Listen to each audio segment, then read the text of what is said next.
नमस्कार बच्चों, आप सभी का स्वागत है आपके अपने चैनल हिंदी बोध पर।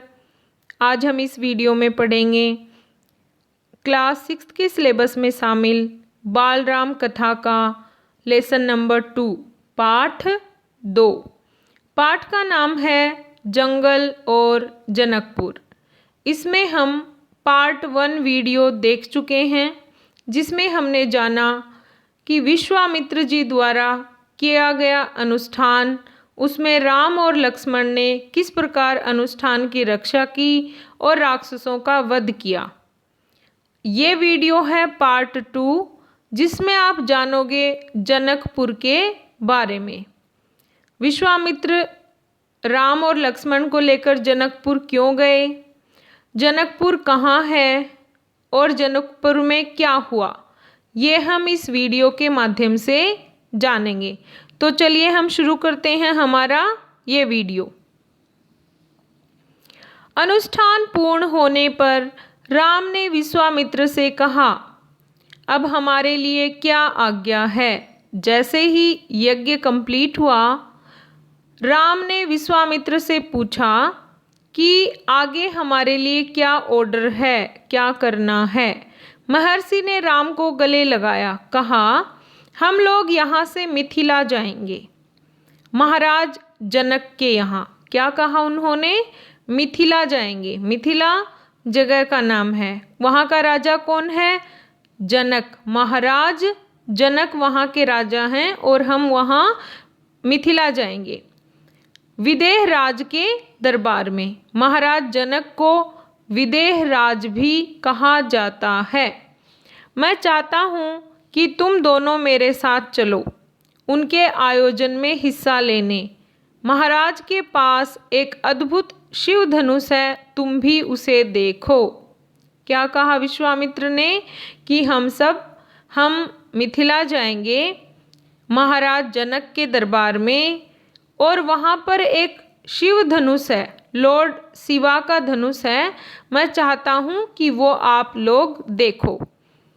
तो यहाँ पर हम देख रहे हैं पिक्चर में, ये जो रेड कलर का आप देख रहे हो बॉक्स है और इस पे धनुष रखा हुआ है। तो ये है धनुष, के बारे में हम आगे भी पढ़ेंगे। तो राम और लक्ष्मण अगली यात्रा को लेकर उत्साहित थे। राम और लक्ष्मण नेक्स्ट जो उनकी जर्नी थी उसके लिए एक्साइटेड थे। नए स्थान देखने और जानने का अवसर। सोन नदी पार कर विश्वामित्र मिथिला की सीमा के पास पहुँचे। अपने शिष्यों और राजकुमारों के साथ वे गौतम ऋषि के आश्रम से होते हुए नगर में पहुँचे। अब देखिए, राम और लक्ष्मण एक्साइटेड थे। क्यों? क्योंकि उनको नई जगह देखने को मिलेगी। ये लोग सोन नदी, सोन रिवर को पार करके मिथिला की सीमा के पास पहुँचे। अपने शिष्यों और 2 राजकुमार कौन है, राम और लक्ष्मण, उनके साथ गौतम ऋषि के आश्रम से होते हुए ये लोग मिथिला पहुँचे।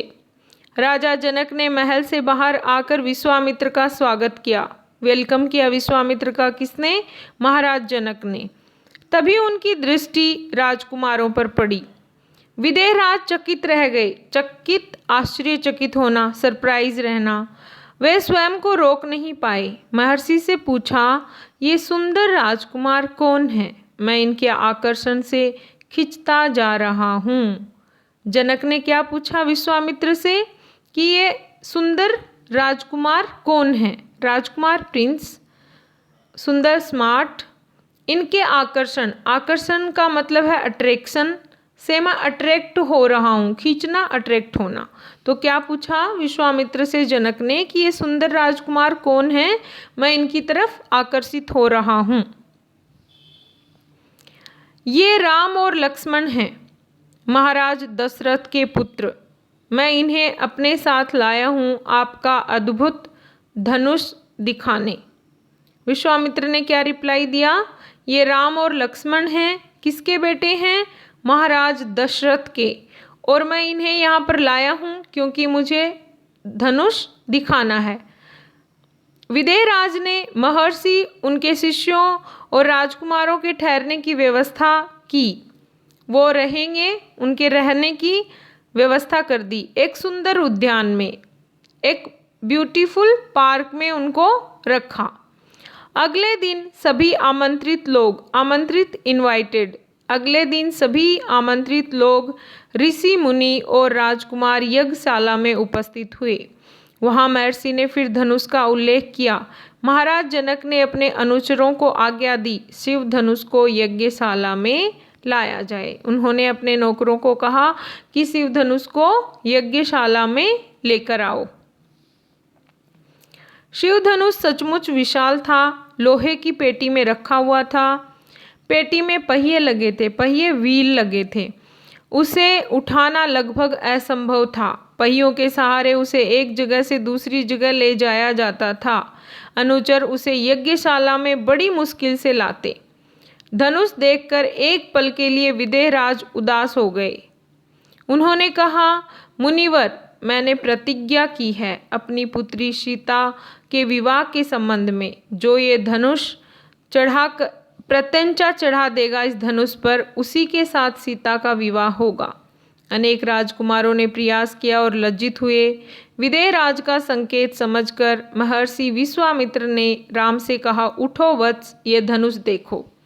अब क्या हुआ, यज्ञशाला में सबको ठहराया, बुलाया आमंत्रित किए हुए लोगों को, और वहाँ पे शिव धनुष को भी लाया गया। अब शिव धनुष को देखकर राजा जनक सैड हो जाते हैं, उदास हो जाते हैं। रीज़न क्या है, उन्होंने एक प्लेज ले रखी है, प्रतिज्ञा कर रखी है कि सीता की शादी उसी व्यक्ति के साथ करूँगा जो शिव धनुष पर प्रत्यंचा चढ़ा देगा, और अभी तक कोई भी राजकुमार ऐसा नहीं कर पाया, इसलिए वो उदास थे। तो जनक की परेशानी देखकर विश्वामित्र ने राम को कहा कि आप इस धनुष को देखो। राम ने सिर झुकाकर गुरु की आज्ञा स्वीकार की, आगे बढ़े, पेटी का ढक्कन खोल दिया। राम ने पहले धनुष देखा, फिर महर्षि को। गुरु का संकेत मिलने पर राम ने वह विशाल धनुष सहज ही उठा लिया। यज्ञशाला में उपस्थित सभी लोग हतप्रभ थे। हतप्रभ मतलब आश्चर्यचकित थे। इसकी प्रत्यंचा चढ़ा दूं मुनिवर, राम ने पूछा। राम ने अपने गुरु विश्वामित्र से पूछा कि मैं इस पर प्रत्यंचा चढ़ा दूं?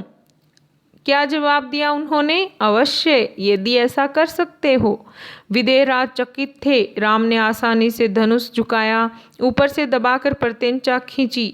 दबाव से धनुष बीच से टूट गया। अब देखो, कोई राजकुमार तो उठा ही नहीं पा रहा है, और राम के उठाने से वो धनुष पुराना था, जर्जर था, तो टूट गया।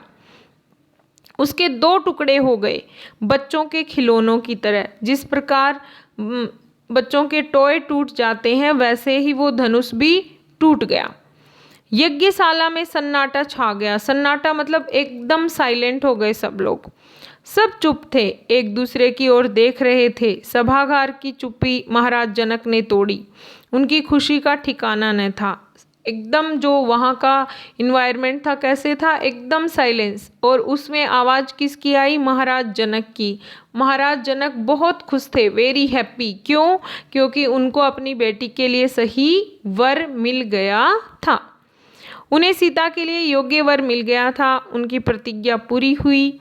जनक राज ने कहा, मुनिवर, आपकी अनुमति हो तो मैं महाराज दशरथ के पास संदेश भेजूं, बारात लेकर आने का निमंत्रण। अब जनक ने क्या पूछा विश्वामित्र से, अगर आप ऑर्डर दें, अगर आप परमिशन दें, तो मैं महाराज दशरथ के पास मैसेज भेजूं कि वो बारात लेकर आ जाएं। यह शुभ संदेश उन्हें शीघ्र भेजना चाहिए। शुभ मतलब अच्छा, अच्छा मैसेज उनको शीघ्र मतलब जल्दी भेजना चाहिए।